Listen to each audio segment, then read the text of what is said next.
Good morning students, welcome in the class 8। जैसे कि आप देख पा रहे हैं, अभी हम लोग शुरू कर रहे हैं हमारे इतिहास और नागरिक शास्त्र कक्षा 8वीं का पार्ट 1 जो है बेटा इतिहास के साधन। और इतिहास के साधन में इसके पूर्व वीडियो में हमने भौतिक साधन देखे हुए हैं, भवन और वास्तु देखे हैं। इसके अलावा हमने प्रतिमाएं और स्मारक देखे हुए हैं। फिर इसके बाद हमने लिखित साधन शुरू किए। लिखित साधनों में आने वाले बहुत सारे साधनों के बारे में हमने चर्चा की। उनमें से समाचार पत्र और पत्रिकाएं के बारे में हमने समझा और इसके साथ साथ मानचित्र और प्रारूप के बारे में भी जानकारी ली। अब इसके पूर्व वीडियो में मैंने आपको मौखिक साधनों के बारे में जानकारी बताई। मौखिक साधनों में आने वाले सभी साधन आपको यहाँ पे दिखाए गए हैं। इसकी आप अच्छे से प्रैक्टिस करके रखिए, क्योंकि ये साधन आपको परीक्षा में पूछे जाते हैं कि इनमें कौन कौन से साधन आते हैं। इसके बाद हम लोग स्फूर्ति गीत पोवाड़ों के बारे में जानकारी ली। अब मैं जो भाग आपको पढ़ा रहा हूँ वो है बेटा हमारा अगला साधन, वो है बेटा दृश्य श्रव्य और दृश्य श्रव्य साधन। अब देखिए, दृश्य श्रव्य लिखित साधन मौखिक साधन से परे हैं, ये अलग हैं। ये कैसे अलग हैं? क्योंकि दृश्य का मतलब होता है बेटा वीडियो और श्रव्य का मतलब होता है ऑडियो। और दृश्य श्रव्य साधन यानी कि वीडियो और ऑडियो साधन। अब देखिए बेटा कि श्रव्य साधन तो आपने इसमें बहुत बार देखे होंगे, सुने होंगे। श्रव्य साधन में जैसे कि रिकॉर्डिंग आती है, वीडियो आते हैं, ऑडियो आते हैं। कब किसी अगर गाने को सुनने की आपको इच्छा हुई तो उस गाने को आप लोग बहुत अच्छे से सुन सकेंगे, ज्ञात कर सकेंगे। और उसमें आने वाले इंस्ट्रूमेंट्स भी आजकल बहुत अच्छे से 3D इफ़ेक्ट्स में या 5D इफ़ेक्ट्स में 8D इफ़ेक्ट्स में आप लोग कानों से सुन सकते हैं बेटा। हेडफोन डालकर हम लोग श्रव्य साधनों का उपयोग करते हैं। और बहुत बार दृश्य श्रव्य साधन का उपयोग में लाने वाला बहुत इंपॉर्टेंट साधन है हमारा टेलीविज़न।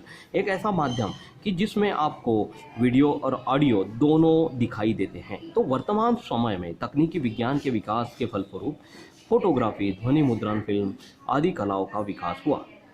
बहुत सारे समय से, मतलब स्वतंत्रकालीन समय के पूर्व से ही, 1947 के पूर्व से ही भारत देश में फोटोग्राफी या ध्वनि मुद्रण या फिर फिल्म और उनके फिल्म में काम करने वाले कलाकारों का फिल्म में किस तरह से उपयोग किया गया है, उन सभी का विकास हुआ।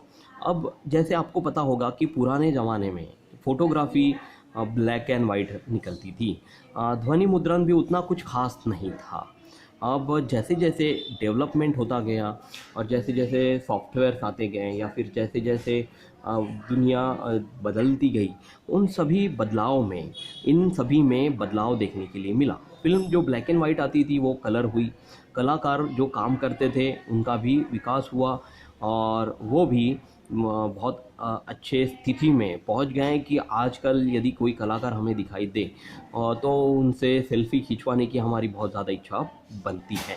तो इसके द्वारा निर्मित छायाचित्रों, ध्वनि मुद्रितों, फिल्मों का उपयोग इतिहास के साधन के रूप में भी किया जा सकता है। जैसे कि आज बनी हुई फिल्म 10 या 20 साल के बाद एक इतिहास में दर्ज हो जाती है कि ये फिल्म ये समय में बनाई गई थी। क्योंकि समय तो कभी रुकता नहीं है, समय तो चलता ही रहता है। या फिर कभी कभी कोई रिकॉर्डिंग ऐसी बनाई गई होती है कि इसमें गाने एडिट करके भी आपको सुनाई दी जा सके। जैसे कि 1952 या 55 के समय में जो गीतमाला आती थी रिकॉर्डिंग्स की साथ पे, वो आज भी आप लोग रिकॉर्डिंग सुन सकते हैं। फिल्मों का उपयोग इतिहास के साधन में बहुत ही महत्वपूर्ण रूप में किया गया। छायाचित्रों के बारे में यदि हम लोग बात करें तो जैसे कि फ़ोटो, कलरफुल फ़ोटोज़, अभी हम लोग पहले तो फोटोग्राफर ही निकालते थे या फिर कैमरे से निकाला जाता था। और देखिए ज़माना इतना ज़बरदस्त बदला कि फ़ोटो आजकल छोटे बच्चा अपने मोबाइल में भी खींच कर रख सकता है और इन फ़ोटो का उपयोग वो 10-15 साल के बाद आने वाले ज़माने में भी कर सकेगा। और अब फोटोग्राफर या कैमरे की हमें ज़रूरत नहीं है, क्योंकि ये सभी हमारे पास मोबाइल में ही बनाया गया होता है। तो छायाचित्र यानी कि फोटोग्राफी आधुनिक भारत के इतिहास के दृश्य स्वरूप के साधन हैं। जैसे आपको पता होगा महात्मा गांधी का चित्र हमने अभी तक देखा हुआ है या फिर उनका कभी वीडियो का प्रात्यक्षिक भी आपने देखा होगा, परंतु उनको सीधा सीधा डायरेक्ट आंखों से किसी ने देखा नहीं है। अभी के ज़माने में जो भी अभी जीवित लोग हैं उन्होंने तो महात्मा गांधी को देखा कभी कभार ही हो सकता है ना। तो उनका स्वरूप कैसा था, वो दिखने में कैसे थे, या फिर सुभाष चंद्र बोस हो गए, वल्लभ भाई पटेल हो गए, या फिर रविंद्रनाथ टैगोर हो गए, शिवाजी महाराज हो गए, उस समय में कोई भी नहीं था, परंतु उनका छायाचित्र या फोटो द्वारा ही हम उनको बता सकते हैं कि ये फोटो किसकी है।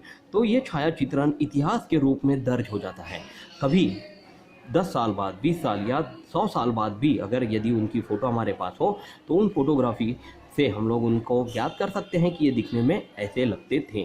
तो छायाचित्रण यानी कि कला फोटोग्राफी का आविष्कार होने पर विभिन्न व्यक्तियों, घटनाओं तथा वस्तुओं के छायाचित्र खींचे जाने लगे।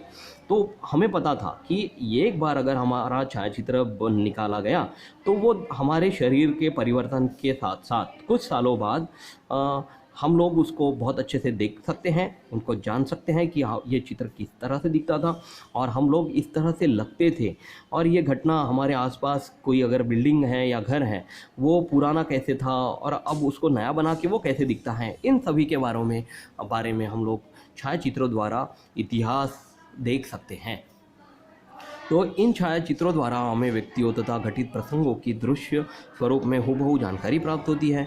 मध्य युग में व्यक्ति कैसे दिखाई देते थे अथवा घटनाएं किस किस प्रकार घटित हुई, इनके चित्र उपलब्ध है, परंतु वे चित्र कितने विश्वसनीय हैं, इस बारे में शंकाएं उपस्थित की जाती हैं। अब देखिए बेटा, बहुत बार ऐसा बताया जाता है कि संत गजानन महाराज या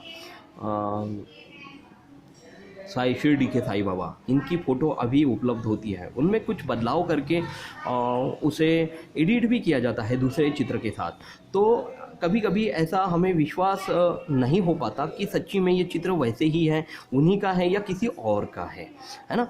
तो ऐसा एक चित्र जो भी बनाया गया हो, उसमें एडिटिंग करके उसमें बदलाव भी किए जा सकते हैं। तो इस बारे में शंकाएं उपस्थित होती हैं। अतः इन चित्रों की तुलना में छायाचित्रों को अधिक विश्वसनीय माना जाता है। तो जैसे एडिटेड चित्र और ओरिजिनल जो मतलब डुप्लीकेट नहीं, ओरिजिनल जो चित्र होता है, उससे हमें ये विश्वास हो जाता है कि हाँ, ये चित्र यही सही है, इसके जैसे दिखने वाले अन्य चित्र भी लगभग समान हैं, तो इससे हम लोग विश्वास कर सकते हैं। व्यक्तियों के छायाचित्रों द्वारा वे लोग कैसे दिखते थे, उनके परिधान कैसे थे, इस विषय में जानकारी प्राप्त होती है। प्रसंगों अथवा घटनाओं के छायाचित्रों द्वारा वह प्रसंग अथवा घटना आंखों के सामने मूर्तिमान हो जाती है।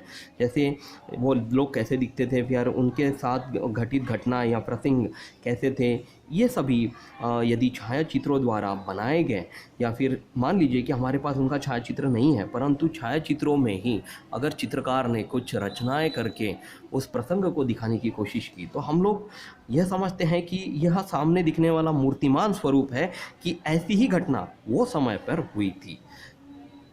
वास्तु अथवा वस्तु के छायाचित्रों द्वारा उनका स्वरूप ध्यान में आता है।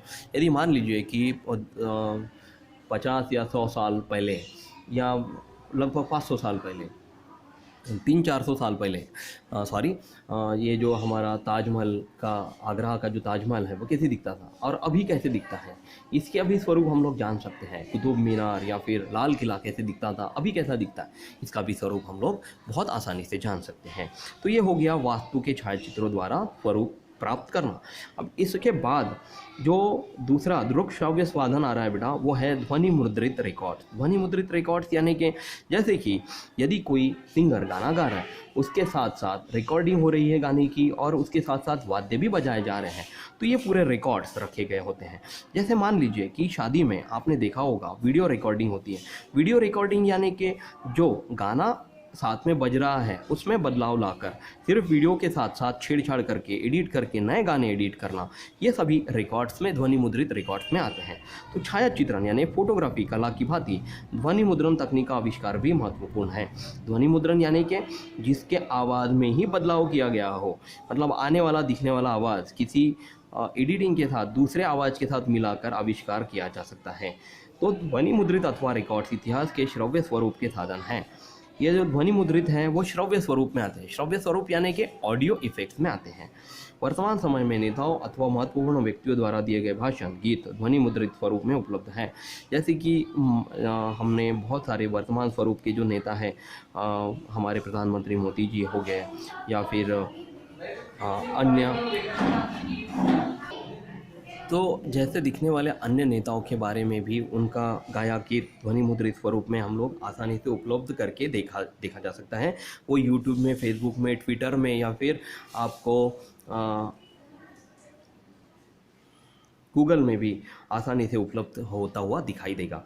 तो उनका उपयोग इतिहास के साधन के रूप में किया जा सकता है। जैसे स्वयं रविंद्रनाथ टैगोर द्वारा गाया हुआ जन गण मन राष्ट्रगीत अथवा सुभाष चंद्र बोस के दिए वक्तव्य का उपयोग आधुनिक भारत के इतिहास के अध्ययन में श्रव्य साधन के रूप में किया जा सकता है। मतलब उस समय में गाया रविंद्रनाथ टैगोर का जन गण मन यह राष्ट्रगीत आज भी वैसे के वैसे ही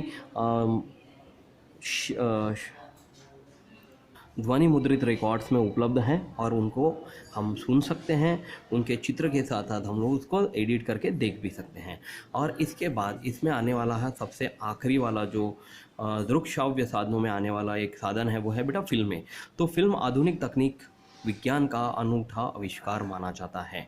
मतलब फिल्मों में ही ऐसी जानकारी हमें मिल जाती है कि हमारे आसपास या फिर हमारे इतिहास काल में क्या हुआ था। इस तरह से स्वतंत्र सेनानियों ने लड़ाई में सम्मिलित होकर अंग्रेज़ों को बाहर करने में मदद की, वो सभी हम लोग फिल्मों में बहुत अच्छे से देख सकते हैं और उस ज़माने में पहुंचने जैसा हमको महसूस होता है। तो 20वीं शताब्दी में फिल्म के तकनीकी विज्ञान में बड़ी मात्रा में उन्नति हुई। 20वीं शताब्दी में फिल्में बहुत ज़्यादा मात्रा में बनने शुरू हुआ। 1900 के बाद 1913 में दादा साहेब फाल्के ने भारतीय फिल्म इंडस्ट्री की नींव रखी। भारतीय स्वतंत्रता युद्ध में दांडी यात्रा, नमक आंदोलन, भारत छोड़ो आंदोलन जैसी ऐतिहासिक घटनाओं के ध्वनि चित्रफित उपलब्ध हैं। जैसे दांडी यात्रा महात्मा गांधी जी ने बनाई हुई, नमक आंदोलन, भारत छोड़ो आंदोलन, ये जो है ये सभी 1913 के बाद जब दादा साहेब फाल्के ने फिल्म बनाने की नींव रखी थी, उसमें इन सभी घटनाओं का ऐतिहासिक रूपांतरण अभी भी उपलब्ध है। तो इन चित्रफितों के कारण घटित घटनाएं हम जो क्यों त्यों देख सकते हैं।